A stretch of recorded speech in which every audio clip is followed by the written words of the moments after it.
My CEO told HR to end me, so I ended the company instead.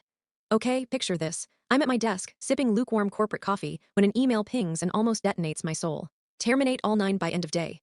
Merrick, our dollar store bond villain COO. All 9, meaning my entire team, meaning me without coffee or health insurance. I look up through my glass office wall and see my people, smiling, hardworking, nerdy little gremlins who actually love spreadsheets. And I'm supposed to fire them, based on underperformance. Yeah, no. My blood pressure committed tax fraud on the spot. So I storm into the executive suite. HR Lady Celia smiles like a Stepford printer jam, and Merrick doesn't even look up from his tablet. Confirm each termination, he says. I slide the fake disciplinary files across the table. These are forged. He finally looks up. Your loyalty should be to the company, Lee.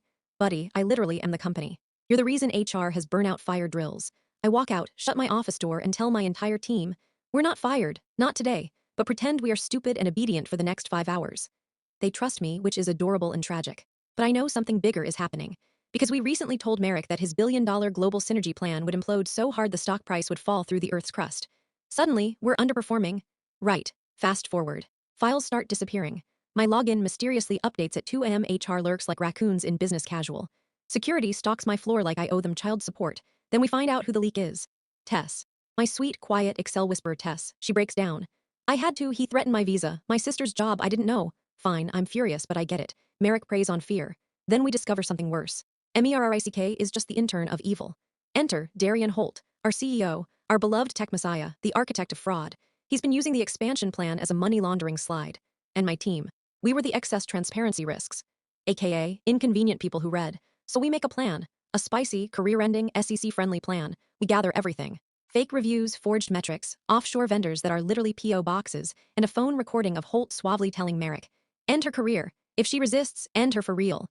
Lovely, corporate murder with punctuation.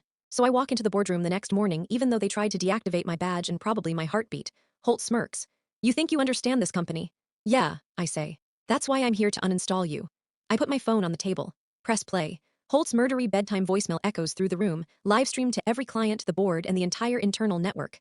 Bless Jonas. Then boom, the screen hijacks to show his whole offshore fraud pipeline like it's a cooking tutorial. Celia gasps. Cresswell runs. Merrick turns into a ghost. Holt loses 50 years of Botox in 3 seconds. Clients invoke every clause known to mankind. The board fires him before his espresso cools.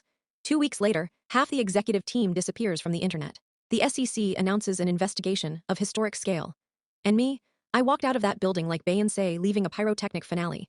Now I run a consultancy that protects whistleblowers and exposes corporate fraud. Sometimes I miss the free snacks. But honestly, burning down a corrupt empire tastes better than any granola bar.